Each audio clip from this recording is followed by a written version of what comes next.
వైఎస్ఆర్ కాంగ్రెస్ పార్టీని మొన్న ఎన్నికల్లో తెలుగుదేశం పార్టీ ఓడించేందుకు వాడిన విధానాలేంటి?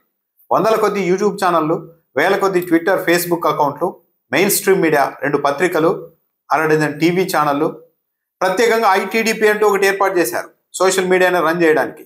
జరిగిన అసత్య ప్రచారమే ఎక్కువ వైఎస్ఆర్ కాంగ్రెస్ పార్టీ మీద, జగన్మోహన్ రెడ్డి మీద. ఒక వ్యక్తిత్వ హరణం చేస్తూ నేరుగా ప్రభుత్వ ప్రమేయం లేకపోయినా, జగన్మోహన్ రెడ్డి ప్రమేయం లేకపోయినా జరిగిన కొన్ని ఘటనల్ని, ఒక 5-6 ఘటనల్ని అడ్డంగా పెట్టుకొని మొత్తం రాష్ట్రం మొత్తం ఇలా అయిపోయింది జగన్మోహన్ రెడ్డి హయాంలో ప్రచారం చేశారు. సోషల్ మీడియా దెబ్బ ఎలా ఉందో మొన్నటి ఎన్నికల్లో వైఎస్ఆర్ కాంగ్రెస్ పార్టీ కూడా చవి చూసింది. అంతకుముందు 2019 ఎన్నికల్లో తెలుగుదేశం పార్టీ 23 సీట్లకు పడిపోయిన తర్వాత ఆ ఓటమిలో సోషల్ మీడియా ప్రభావం చాలా ఎక్కువగా ఉందని చంద్రబాబు నాయుడు గారు ఆ రోజే గమనించారు. ఆ తర్వాత సోషల్ మీడియా మీద విపరీతంగా ఫోకస్ పెట్టింది తెలుగుదేశం పార్టీ.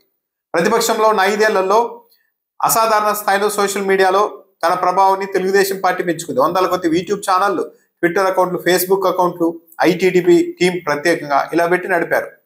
ఆ దెబ్బ వైఎస్ఆర్ కాంగ్రెస్ పార్టీ మీద మొన్నటి ఎన్నికల్లో చాలా స్పష్టంగా కనిపించింది. అంత ఆర్గనైజ్డ్గా సోషల్ మీడియాలో పనిచేశారు. ఇప్పుడు చంద్రబాబు నాయుడు గారు అధికారంలోకి వచ్చిన తర్వాత సోషల్ మీడియా ఎప్పుడు కూడా ఇండిపెండెంట్గా పనిచేస్తూ ఉంటుంది.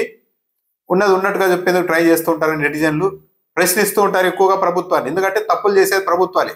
ప్రతిపక్షంలో ఉన్న వాళ్ళు తప్పులు చేయడానికి చాలా తక్కువ అవకాశం ఉంటుంది. కాబట్టి సోషల్ మీడియాలో ఎప్పుడైనా కానీ ఎక్కువగా అధికార పార్టీ మీదే నెగిటివ్ క్యాంపెయిన్ అని చెప్పలేం, కానీ ఎక్కువ నెగిటివ్ అన్నది ప్రభుత్వం మీదే కనిపిస్తుంది. ఈ విషయం చంద్రబాబు నాయుడు గారికి తెలుసు అనుభవపూర్వకంగా. అందుకే ఇప్పుడు ఆయన సోషల్ మీడియాని కంట్రోల్ చేసే పనిలో పడ్డారు. సోషల్ మీడియా ఉంది కదా అని ఇష్టానుసారం రాస్తే, మాట్లాడితే తోకలు కత్తిరిస్తామంటూ వార్నింగ్ ఇచ్చారు. ఎంతవరకైనా వెళ్తాం, విల్ కంట్రోల్ దిస్ ఫెలోస్. అవసరమైతే మనం కూడా చెప్పాను, దీనికి కూడా ఏం చేయాలో ఆలోచిస్తాం, ఒక చట్టాన్ని తీసుకొస్తాం. అపోజిషన్ పార్టీ చెప్తున్నాం, మీరు రాజకీయాలంటే మీ ఇంట్లో చేసుకోండి, ప్రభుత్వం దగ్గర మాత్రం తోక తిప్పితే తోక కట్ చేస్తాం. అంటే ఏమనుకుంటున్నారు మీరు? సోషల్ మీడియా ఉందని మీ ఇష్టానుసారంగా వాగితే మీ సమాధానం వాళ్ళన్నిటికీ వాళ్ళ కార్యకర్తలు వస్తే ఎట్లా హ్యాండిల్ చేయాలో చేస్తాం. రైతుల ముసుగులో వైఎస్ఆర్ కాంగ్రెస్ పార్టీ కార్యకర్తలు వచ్చి రాజకీయం చేయాలంటే మాత్రం కబద్దార్, జాగ్రత్తగా ఉండండి. మర్యాదగా చెప్తున్నా. రాష్ట్రంలో యూరియా కొరత ఉందన్నది జగమెరిగిన రహస్యం. తెలుగుదేశం పార్టీకి అనుకూలమైన పత్రికలు, మీడియాలో కూడా కథనాలు వస్తూనే ఉన్నాయి రోజు. రైతుల ముసుగులో ఎవరైనా వచ్చి వైసీపీ కార్యకర్తలు ఇలా కొరత ఉందని ఇలాంటి ఫేక్ ప్రచారం చేస్తే వాళ్ళని ఎలా కంట్రోల్ చేయాలో మాకు తెలుసు అని కూడా మాట్లాడారు. ఇది చూసే వాళ్ళకు వైఎస్ఆర్ కాంగ్రెస్ పార్టీ కార్యకర్తలకు మాత్రమే చంద్రబాబు నాయుడు గారు వార్నింగ్ ఇస్తూ ఉన్నారా అని అనుకోవచ్చు. ఇది రైతుల గురించి కాదు, సామాన్య ప్రజల గురించి కాదు అని అనుకునే అవకాశం ఉంటుంది. కానీ ముఖ్యమంత్రి గారి ఉద్దేశం ఏంటంటే, ఏ రైతు కూడా కడుపు మండో, ఏ రైతులు కానీ ఒక సమూహంగానో ఎక్కడన్నా యూరియా కొరత మీదో సహనం నశించి వాళ్ళు ఎదురు తిరిగితే వాళ్ళ మీద ఆటోమేటిక్గా వీళ్ళంతా వైఎస్ఆర్సీపీ వాళ్ళు అని ముద్ర వేసి వాళ్ళని వైఎస్ఆర్సీపీ కోటాలో అణిచివేసే ప్రయత్నాలు కూడా జరగవచ్చు. ఎందుకంటే హార్డ్ కోర్ తెలుగుదేశం పార్టీ వాళ్ళు రోడ్డు మీదకి రాకపోవచ్చు ఈ ప్రభుత్వంలో, మా ప్రభుత్వమే కదా అని. కానీ ఒక సగటు సామాన్యుడు, తటస్థ రైతులు కూడా ఏదైనా ఇష్యూ మీద తిరగబడితే వాళ్ళ మీద ఇది వైసీపీ వాళ్ళే అని ఒక ముద్ర వేయడానికి ముఖ్యమంత్రి చంద్రబాబు నాయుడు గారు ప్రయత్నిస్తున్నారా అన్న ఒక ఆందోళన కలుగుతోంది. అందులో భాగంగానే రైతుల ముసుగులో వైసీపీ కార్యకర్తలు వస్తే వాళ్ళని ఎలా హ్యాండిల్ చేయాలో మాకు తెలుసు, మర్యాదగా ఉండండి అని వార్నింగ్ ఇస్తున్నారు. అంటే ఎవరు కూడా దీని మీద మాట్లాడడానికి వీలు లేదు అని చెప్తున్నారు. యూరియా కొరత లేదు అని ముఖ్యమంత్రి గారు అనుకోవచ్చు, కానీ మరి పత్రికల్లో వస్తున్న కథనాలకు ఏం చెప్తున్నారు? ఫోటోలతో సహా ప్రచురిస్తున్నారు కదా. చాలా చోట్ల క్యూ లైన్లలో నిలబడింది. మరి ఆ ఫోటోలన్నీ ఫేకా? అలా చెప్పడం లేదు, కానీ అసత్య ప్రచారం చేస్తున్నారు, తప్పుడు ప్రచారం చేస్తున్నారు అని చెప్తున్నారు ఆయన. మీ రాజకీయాలు ఎక్కడైనా చేసుకోండి, ప్రభుత్వం దగ్గర మీ రాజకీయాలు చేస్తే తోకలు కత్తిరిస్తామని వార్నింగ్ ఇస్తున్నారు. జగన్మోహన్ రెడ్డి హయాంలో ఎక్కడైనా సోషల్ మీడియాలో మరీ శృతి మించిపోయిన ఇద్దరు ముగ్గురు మీద చర్యలు తీసుకుంటే అసలు ప్రజాస్వామ్యం ఉందా, రూల్ ఆఫ్ లా ఉందా, భావ ప్రకటన స్వేచ్ఛ ఉందా అని మాట్లాడిన తెలుగుదేశం పార్టీ ముఖ్యమంత్రిగా, అప్పట్లో ప్రతిపక్ష నాయకుడిగా ఉన్న చంద్రబాబు నాయుడు గారే ఈరోజు డైరెక్ట్ తోకలు కత్తిరిస్తాం, ఎంత దూరమైనా వెళ్తాం, మీ సంగతి తెలుస్తాం, ఈ ఫెలోస్ని కంట్రోల్ చేస్తాం, ఎంతవరకైనా వెళ్తాం, ఒక చట్టాన్ని తీసుకొస్తాం, సోషల్ మీడియా ఉంది కదా అని ఇష్టానుసారం చేస్తే ఊరుకోమని వార్నింగ్ ఇస్తున్నారు. ఇదే వార్నింగ్ ఇలాంటి వార్నింగ్ ఇంకో పార్టీ ఇచ్చి ఉంటే ఈపాటి తెలుగుదేశం పార్టీ మీద విరుచుకుపడి ఉండేది.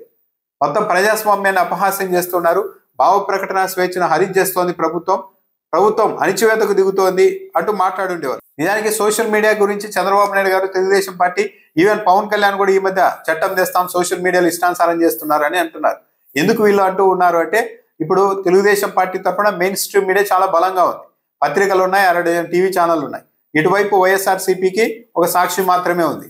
ఇప్పుడు తనకంతా ఇబ్బంది ఎక్కడి నుండి వస్తుంది, ఎక్కువగా సోషల్ మీడియా నుంచి ఇబ్బంది వస్తుందని గ్రహించిన చంద్రబాబు నాయుడు గారు సోషల్ మీడియాలోనే ప్రభుత్వ తప్పిదాలను ఎక్కువగా ప్రస్తావనకు వస్తుంటాయని గమనించిన చంద్రబాబు నాయుడు గారు ఇప్పుడు ఆ సోషల్ మీడియానే కంట్రోల్ చేస్తే, ఆ సోషల్ మీడియాలో భయపెట్టేస్తే ఇక మనల్ని ప్రశ్నించే వాళ్ళే ఉండరు అన్న ఒక ఆలోచనతో ఉన్నట్టుగా ఉన్నారు.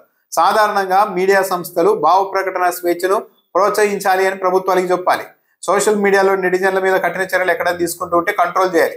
కానీ ఈ మధ్య తెలుగుదేశం పార్టీకి అనుకూలమని పేరున్న పత్రికలే ప్రభుత్వాన్ని రెచ్చగొడుతున్నాయి. పలానా వ్యక్తి ఇలా ట్వీట్ పెడుతున్నారు, పలానా వ్యక్తి ఇలాంటి పోస్ట్ పెట్టారు, కాబట్టి వాళ్ళ మీద ప్రభుత్వం ఏమీ చేయలేకపోతోంది, అసలు ప్రభుత్వం నిద్రపోతుందా, పోలీసులు ఏం చేస్తున్నారు అటు ఒక విధంగా రెచ్చగొట్టే ప్రయత్నాన్ని మెయిన్ స్ట్రీమ్ మీడియాలోని తెలుగుదేశం పార్టీ అనుకూల పత్రికలే చేస్తున్నాయి. వాళ్ళ ఉద్దేశాలు కూడా ఏంటి అంటే ఈ సోషల్ మీడియా అన్నది లేకుండా పోతే మనం రాసిందే వార్త, చెప్పిందే న్యూస్ అన్నట్టుగా ఉంటుంది అన్నది వాళ్ళ అభిప్రాయం. సో మొత్తం మీద అయితే చంద్రబాబు నాయుడు గారు సోషల్ మీడియాని కంట్రోల్ చేయాలి అప్రజాస్వామికంగా అన్న ఆలోచనతో ఉన్నారన్నది చాలా క్లియర్గా అర్థమవుతుంది. యూరియా కొరత ఉంది అన్నది నిజం. మామిడికాయలు లారీలో తెచ్చి పోస్తే దాని మీద కూడా తప్పుడు ప్రచారం చేశారు, లారీలో తెచ్చి పోసి అంటున్నారు. ఒక లారీలో పోసి ఉండవచ్చు, కానీ ఆ రోజు మామిడి రైతులు కిలోమీటర్ల కొద్ది లారీలను నిలబెట్టుకొని అల్లాడిపోయిన మాట నిజం. ఆ తర్వాత ప్రభుత్వం కూడా ఆదుకునేందుకు కొన్ని చర్యలు మొదలు పెట్టింది నిజం. మిర్చి రైతులకు ధర ఒక టైంలో పతనమైంది నిజం. ఉల్లి ధరలు కూడా పతనమైంది నిజం. ఇవన్నీ అన్ని పత్రికల్లోనే వస్తున్నాయి, అన్ని మీడియాలోనే వస్తున్నాయి. కానీ చంద్రబాబు నాయుడు గారు కంట్రోల్ చేయాలని చూస్తున్నారు. ఎవరు కూడా వాటి గురించి మాట్లాడకూడదు, వాటి గురించి అడ్రస్ చేయకూడదు, ఆ విషయాల్లో ప్రభుత్వాన్ని ప్రశ్నించకూడదు. ప్రభుత్వాన్ని ప్రశ్నిస్తే మేము మిమ్మల్ని అదుపు చేస్తాం, కంట్రోల్ చేస్తాం, ఎంతవరకైనా వెళ్తాం, తోకలు కత్తిరిస్తామని స్వయంగా ఒక ముఖ్యమంత్రి బహిరంగంగా మీడియా సమావేశం పెట్టి మరీ హెచ్చరిస్తున్నారు, బెదిరిస్తూ ఉన్నారు. మొత్తం భారతదేశ చరిత్రలో ప్రధాని నరేంద్ర మోడీ గారు కూడా ఇంత సాహసం చేయరేమో. ఒక ముఖ్యమంత్రిగా ఉన్న చంద్రబాబు నాయుడు గారు మాత్రమే బహిరంగంగా తోలు తీస్తాం, తాట తీస్తాం, కత్తిరిస్తాం, ఎంతవరకైనా వెళ్తాం, మీ సంగతి తేలుస్తాం, సోషల్ మీడియా అదుపుకు ఒక చట్టాన్ని చేస్తామని చెప్తున్నారు. చివరికి సుప్రీంకోర్టు కూడా సోషల్ మీడియాపై ఆంక్షల్ని ఎప్పటికప్పుడు కట్టడి చేస్తోంది, వ్యతిరేకిస్తోంది. అయినా సరే చంద్రబాబు నాయుడు గారు మాత్రం సోషల్ మీడియాని పూర్తిగా కంట్రోల్ చేస్తామని చెప్తూ ఉన్నారంటే సోషల్ మీడియా దెబ్బ ఎలా ఉంటుంది అన్నది చంద్రబాబు నాయుడు గారికి తెలుసు. 2019లో చూశారు, 2024 వచ్చేసరికి వైసీపీ మీద అదే సోషల్ మీడియాని ప్రయోగించి ఐటీడీపీ పేరుతో ఆర్గనైజ్డ్ గా ప్రయోగించి వైసీపీని దెబ్బకొట్టారు. ఇప్పుడు తాము ప్రభుత్వంలో ఉన్నాం కాబట్టి, తాము ఎక్కువ తప్పులు జరుగుతూ ఉంటాయి కాబట్టి ప్రభుత్వంలో వాటన్నింటిని సోషల్ మీడియా నిలదీయడం మొదలు పెడితే తమకు కూడా ఇబ్బంది వస్తుందన్న ఉద్దేశంతో ఇప్పుడు దాన్ని కంట్రోల్ చేయాలన్న ఆలోచనకి చంద్రబాబు నాయుడు గారు వచ్చినట్టున్నారు.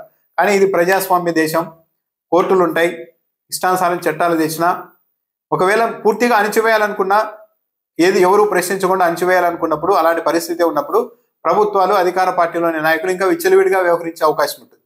మమ్మల్ని ప్రశ్నించే వాళ్ళు కూడా లేరు కదా అని. కానీ ఆ పరిస్థితి వచ్చినప్పుడు ఈ 4 ఏళ్ళు సాఫీగా ఉండొచ్చు, ఎవరు ప్రశ్నించకుండా ఉండొచ్చేమో, కానీ ఎన్నికల్లో మించి ఊహించిన దానికంటే ఎక్కువ డ్యామేజ్ను అధికార పార్టీ చవి చూడాల్సి ఉంటుంది.